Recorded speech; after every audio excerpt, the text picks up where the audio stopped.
Friends, कैसे हैं आप सब लोग। Welcome to all in this video. So guys, हमने यहाँ पे शुरू किया था ड्रग्स फॉर ब्रोंकियल अस्थमा।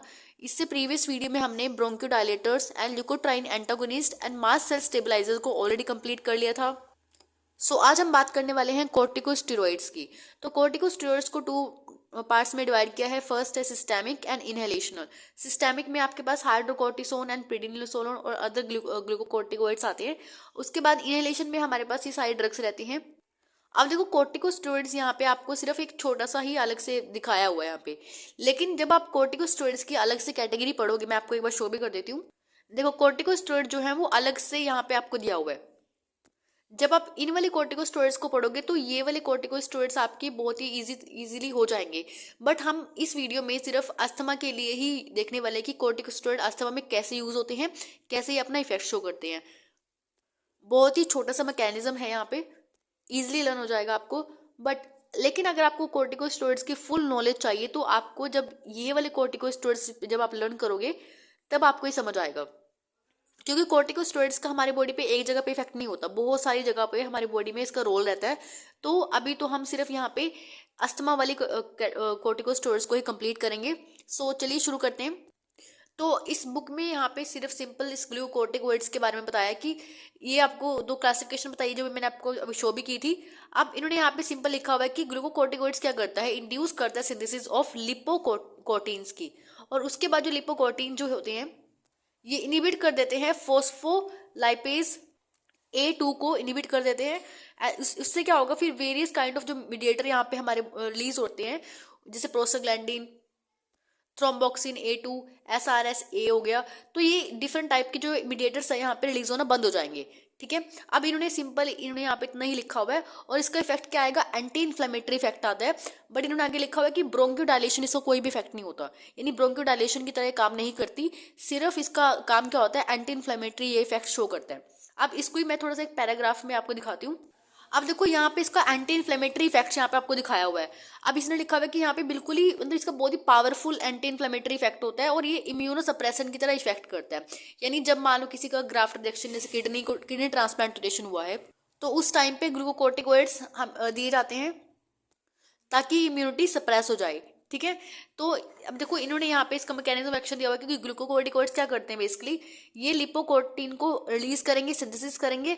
और ये लिपोकोटीन जो है ये फोस्फोलाइपेज A2 को इनिबिट कर देगा। ठीक है, यहाँ पे ये माइनस का निशान जो है ये इसको इनिबिट कर रहा है।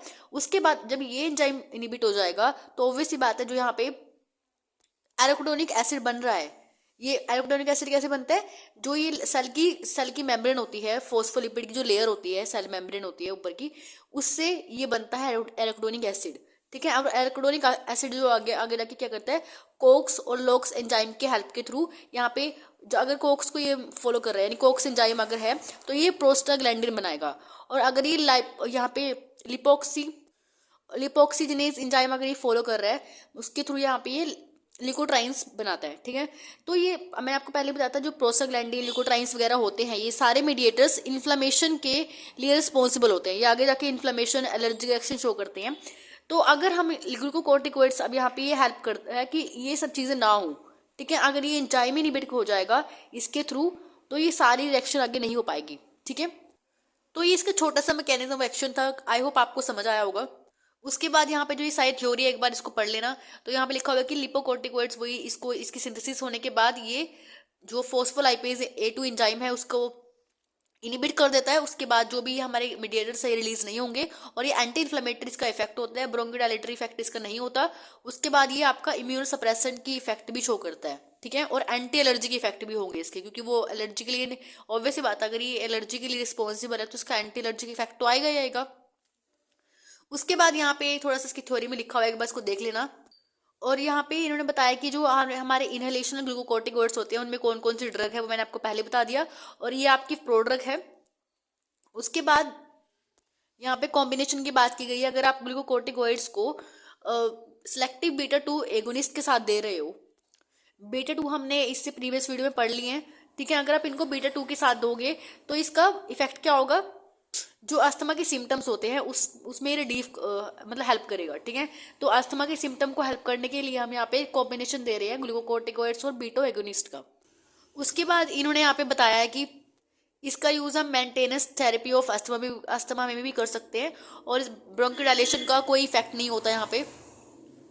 और यहाँ पे सिनर्जिज्म जो इफेक्ट आता है, यानी जब दो मेडिसिन को, यानी दो, जब भी हम कोई दो चीज़ों को साथ में देते हैं, अगर उसका सिनर्जिज्म इफेक्ट आ रहा है, यानी अच्छा इफेक्ट शो कर रहा है, तो हम इसको सिनर्जिज्म इफेक्ट बोलते हैं, ठीक है। और यहाँ पे ये जो ग्लूकोकोर्टिकोइड्स है, ये प्रिवेंट करता है development of tolerance to beta two adrenergic agonist की, यानी टॉलरेंस को ये प्रिवेंट करता है डेवलप होने में। और एक कॉम्बिनेशन और यहाँ पे दिया हुआ है, जैसे फ्लूटिक केसोन और जो सैल्मिटेरोल है, ये भी इसमें भी अवेलेबल होती है। और यहाँ पे इसके इफेक्ट क्या होते हैं, ये भी क्या होता है, वेल टॉलरेंस होती है, ठीक है।